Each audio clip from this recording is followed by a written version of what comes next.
Hi, my name is William Honolulu Jr., and I am the General Manager of BlackUSA.news. BlackUSA.news is committed to making sure that our community gets information about candidates directly from the candidates. As part of our continuing coverage of Maryland's 2022 election season, we will be replaying shows featuring candidates for office. To find out which shows will be airing when, please don't hesitate to visit www.blackusa.news. Please also make sure that you like and subscribe to make sure that you get updates from Black USA News. Thank you. So we have one more guest, one of my favorite people from the gorgeous county of Prince George's. Um, she was a former school board member. Excuse me. Now she's running for state senate, and I'm very excited to see new blood running for state senate. But there's a lot of interesting races this year, and hers happens to be one of the most interesting. So, Raheela, of course, for people who don't know you, tell us a little bit about yourself. Awesome. Thanks for having me, Martin. For those that don't know me, my name is Raheela. I used to be a school board member here in Prince George's County, but I grew up my entire life in the district that I now hope to represent in the state senate. But I'm first and foremost the daughter of immigrants. My father is an immigrant from India, and my mother is an immigrant from Pakistan, and they both came to the U.S. at different points in their life. And it's really because of my father that I got involved in service and public service, particularly in the first place. He was about my age. I'm in my mid 20s. He was about my age when he moved to the U.S. And within 10 years of him moving to the U.S., decided that he wanted to run for office. And so he ran for office for the first time when I was about 5 years old. And that was my first exposure to politics, to government, to service. Um, Holding little vote for my dad signs at parades and going door to door with him. And he ran for office several times when I was growing up. He actually ran to be the delegate for the district that I'm now running to be senator of. And ran multiple times and did not win any time. But that was my entire childhood, right? Going door to door, meeting folks, and being involved in the issues of our community. And so for me, I first ran for office straight out of high school. I was 18 years old, and it was at the behest and the encouragement and the support of my family and my father and community that I decided to get in the race against the political establishment. Lost that race, ran again 4 years later, won, and served the past couple of years on our school board. So this is kind of I know we're jumping right into it, Martin, but I think at the crux of this is what has built me to be kind of the leader in service that I am now. And it's been a very kind of up and down type of ride being in public service and public light for what feels like the majority of my life. But I'm very excited to be here with you today to talk a little bit more about the issues and what we need to do to make a better Maryland and a better Prince George's for us all. For sure. And I've known you for several years now, so I've seen you ascend, and you could probably say the same for myself. Yes. One of the things I said to somebody the other day, and now I'm saying to you, is of course I am disheartened by the fact that a lot of my more progressive members are moving on, but of course this day would come. We knew this day would come where some people move on, and I knew that you weren't going to stay on the school board your whole time. I knew that you were destined for bigger things and to serve bigger communities because I work with you in a capacity different than a lot of the other board members. I had to call on you to get some constituent issues handled and addressed, because we were counterparts when I was working at the District 4 office for the county. You were, of course, representing the school board in that area. So anytime I had school board issues, one of the things I could say is Raheel is responsive. She's going to put forth meaningful legislation, and she's going to be, a true advocate. So she's not someone who's there for the cameras or anything like that. And that's always been my experience. And even though I like a lot of different board members, I don't see the same level of constituent service sometimes. So I know that you went over and beyond for constituent service, and I think that's important when you're looking to go to the next level, because a lot of times, I'm telling, like, now some of my friends or colleagues who, I've been around, like, hey, why look to go for the higher office when your constituent service, is terrible at the lower office? You know what I mean? Like, what makes you think that you're gonna just therefore improve in responding to the needs of the community, and being accessible? But also being an elected official, I learned that there's a fine line between being available and accessible. Like, being accessible is one thing; being available and always available is completely different.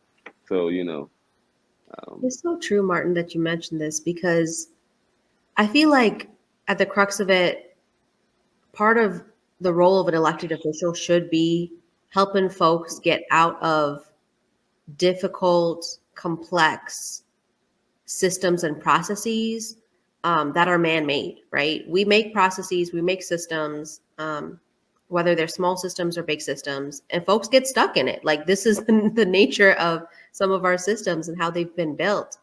And if right, we're not there, and you know this very well being elected yourself, if we're not there, if folks aren't there to help be like, oh no, we understand this is a difficult process, I'm trying to either change the process or let me help you navigate it, what's the yeah, point?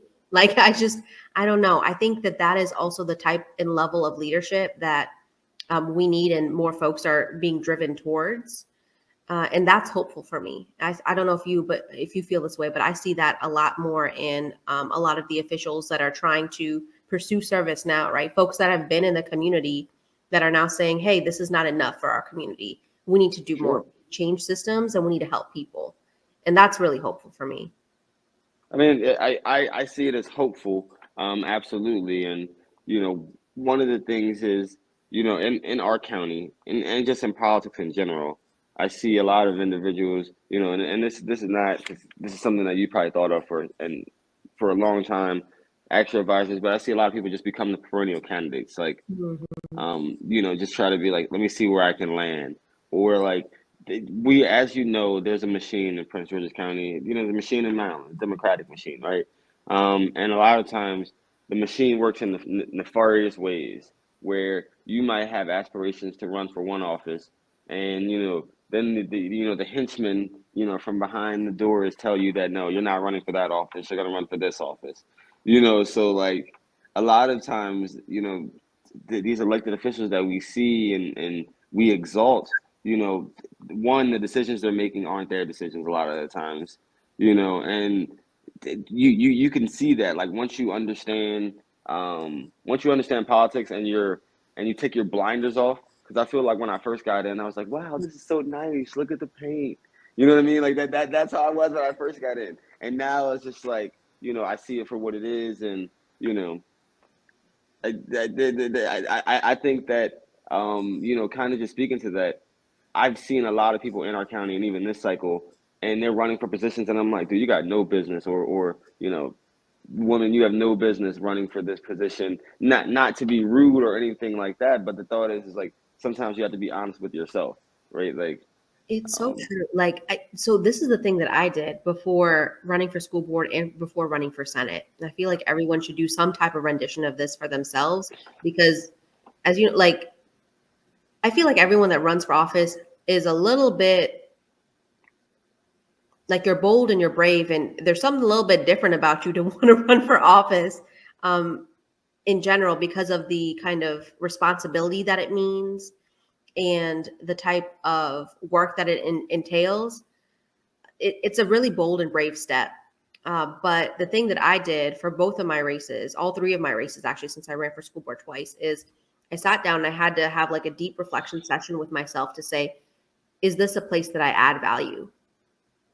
And what is that value that I'm hoping to add?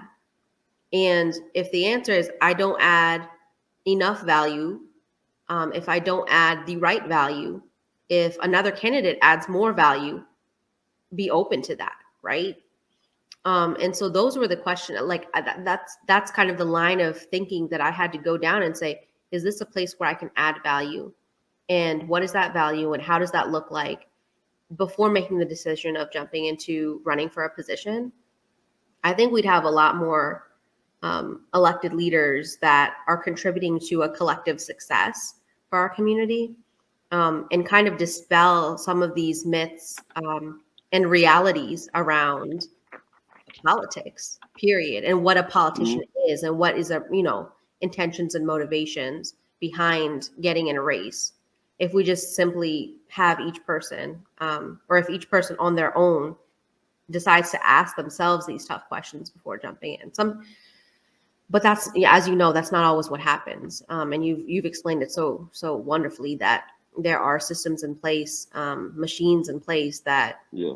select people, um, and direct people on what to do and how to do it. And that's just not, I don't know, it just not what Yeah. not democracy at its core. No, no. I mean, and of course, just going back to, your race in District 23, I would say that I think District 23 is probably the most exciting, if not interesting, districts we have this cycle. I told people many years ago that 2022 will be, a wildfire election year. You're going to see new candidates running. You see old candidates who have no business running and need to retire, things of that nature. But you have a race, in where, for one, do you know which way your district is going to be cut? Is your district staying the same? Is it going to be three members? Are we certain about how your district looks, yet? Yeah, so that's really up in the air. I mean, we're in a situation now, as you know, and maybe some of the folks that are watching may know that the legislative district lines have been disputed on all levels in our county, on the county council level, on the congressional level, and on the state level. And the state level maps have still not been resolved and won't be resolved for at least another couple days in the courts. And so we're in a situation now where we are mid-April. It is almost about to be the close of legislative session, and we still don't have certainty around what the maps will look like. It seems like what the case might be is that this district is going to change from having a single member district and a 2-member district, to being a 3-member delegate district.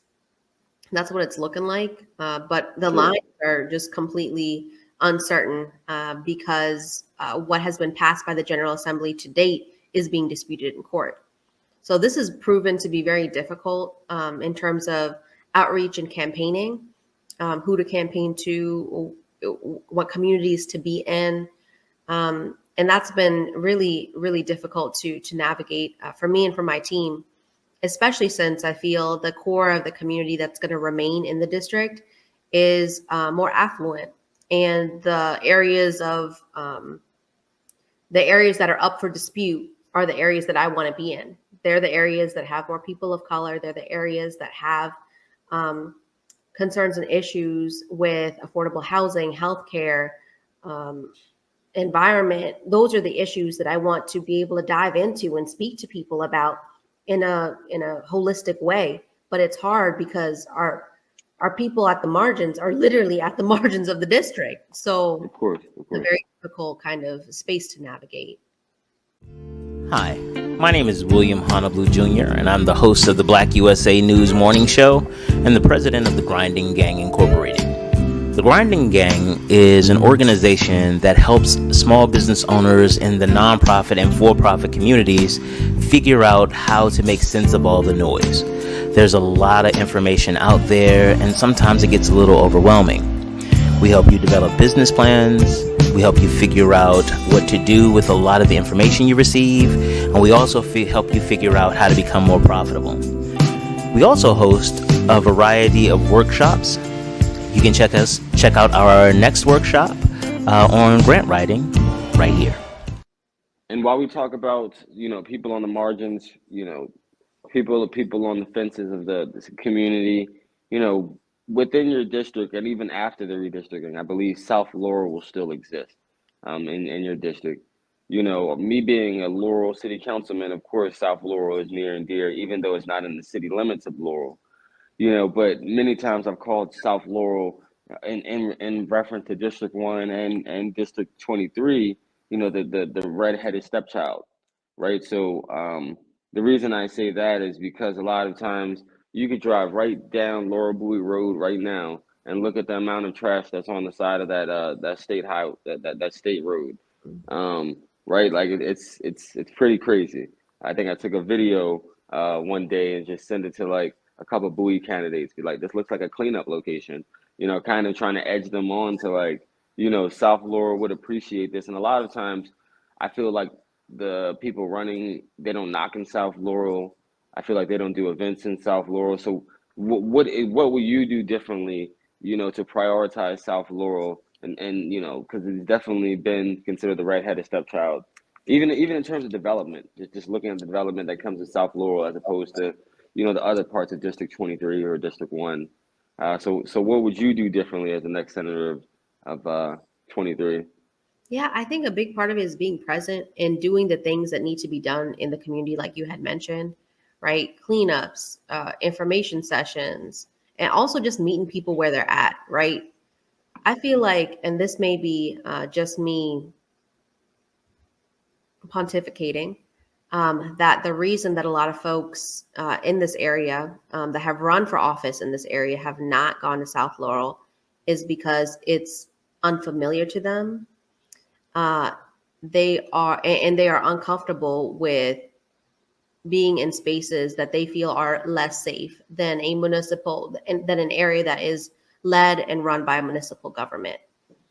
And so I think that that's something that's like a dynamic, and something that needs to be pushed up against, because that's not, that what makes a community safe and what makes a community less safe. If a community is for each other, if they work towards collective success, that's a good community. And every community has the ability and the capability of being that, if they're given resources, if they're given support, and if they work together. And so I think that's a piece of the puzzle. The other piece of the puzzle too is that this district that I'm representing has historically been held by moderate to conservative leaning Democrats for years, for decades.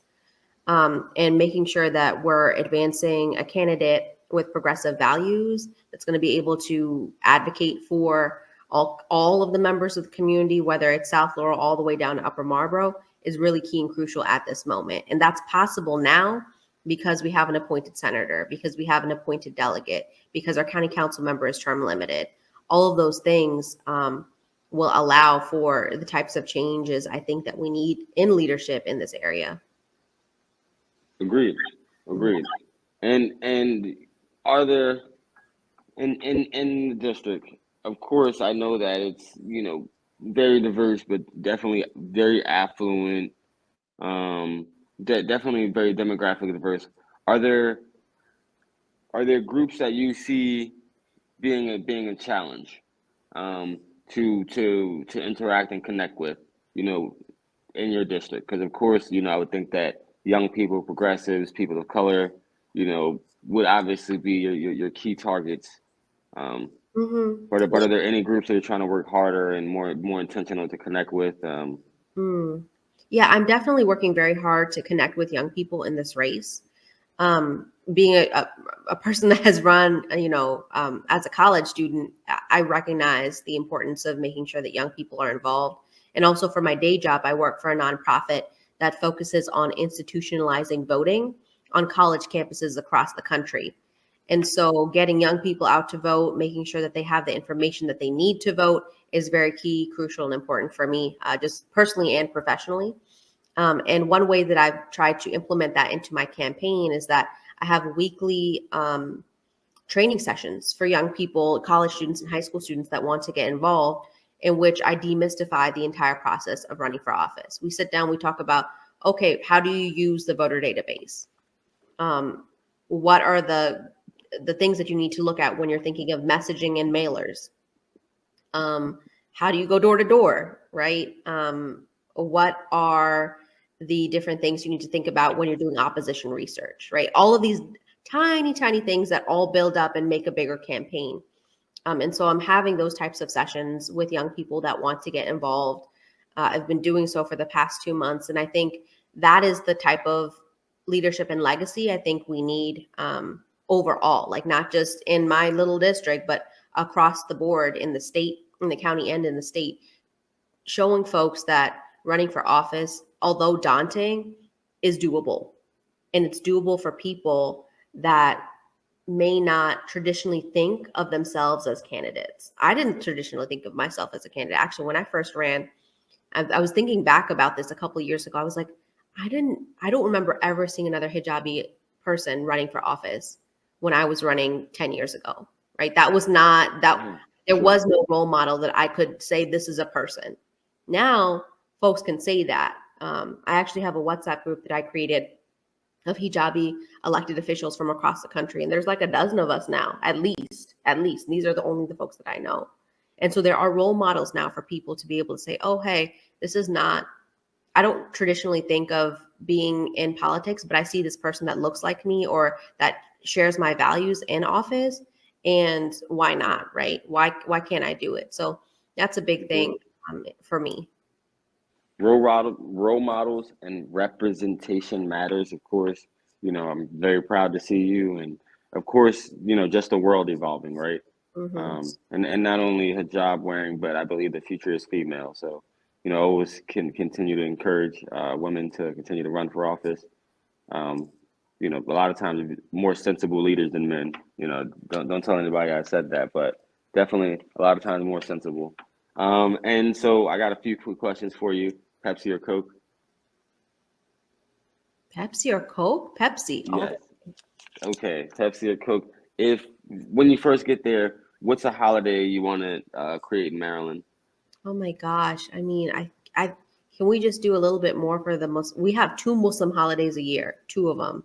If we can do more to Okay, acknowledge them and recognize them and provide some relief for folks that are observing them, sure. especially in state government, that would be wonderful. We did that for the school board, on the school board for the past 2 years. Eid is one of the holidays that we have off for the school district. One of the two I love Eids. it.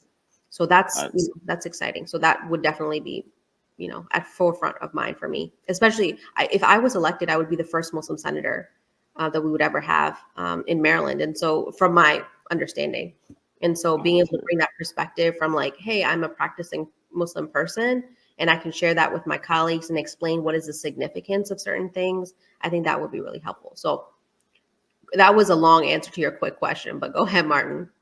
Yes. So favorite Prince George's politician or public servant, Oh, this is a hard one. and they could be past or present. I know, I'm trying to think. This is really difficult. I feel like I'm always so critical of the folks in the county because I know, with other folks that are in other areas, you kind of can see their best and not necessarily see the worst of what they do and what they stand for. I feel like in Sure. Prince George's, you just see both, and it's so hard to pick somebody when you know all of the good and the bad about them. Oh my goodness. I don't know that I can answer this question, Martin. I can't answer it. You See, need it's fair. What I was gonna say is I was gonna throw it back at you and say, one of my favorite organizers, if not, is Shakur Ahmed. That was, that's what I was gonna say, and to. end on that note. But yeah, no, I know he's been organizing and he's laid the ground for progressives throughout the county, um, and he's a kind of a godfather that helps whether he's helping or not. So, there's been opportunities and aspects where he's helped me, and I wasn't even aware until thereafter. So, Mm. definitely big ups to your dad for being selfless and raising the bar. No, thank you so much. I appreciate that. He'll appreciate that too. But it's gonna. Yes. I don't know, Martin. I don't know if you realize you just said something's gonna go straight to his head. If he watches No, I this. mean, hey, I don't have many politicians that I look up to. So yeah, for sure. And maybe that's why he stayed pure because he never became, an actual elected, right? So It's maybe that's true. why he stayed so pure.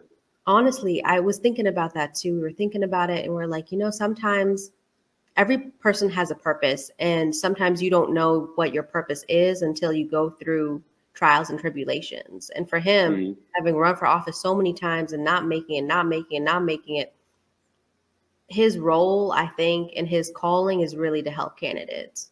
And I think it took multiple times of running and not winning to realize and recognize that this is the calling. And I think that's the case for a lot of folks in our community too, right? You sometimes you try for something, you don't get it. You try again, you don't get it. And then you realize, hey, maybe there's a different space for me. Maybe now I have a platform, I can be able to build it like you're doing here, Martin. Like, just you are an elected, which is a different situation, but the way that you've been advocating for people, and being able to build a platform to be able to expand, knowledge, information, thoughts, beliefs, that's part of a Mm, calling, right? So right. Yeah. I think that that's a very difficult thing sometimes to figure out what is your calling. And it takes multiple attempts at something or multiple things before you find it. I mean, and I want to end on that message because what is your calling? What is your purpose? And that was a very powerful message. It resonated with me. And before you leave, please, Pete, tell people how they can stay connected, Yeah. how they can get involved.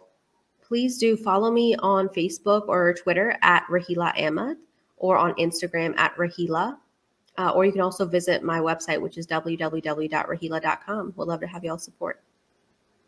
Yes, I appreciate you, Raheela, and of course, hope to see you soon. And of course, your dad as well. Oh, thank you, Martin. Yes, appreciate you. Thank you. Okay, guys, see you next time.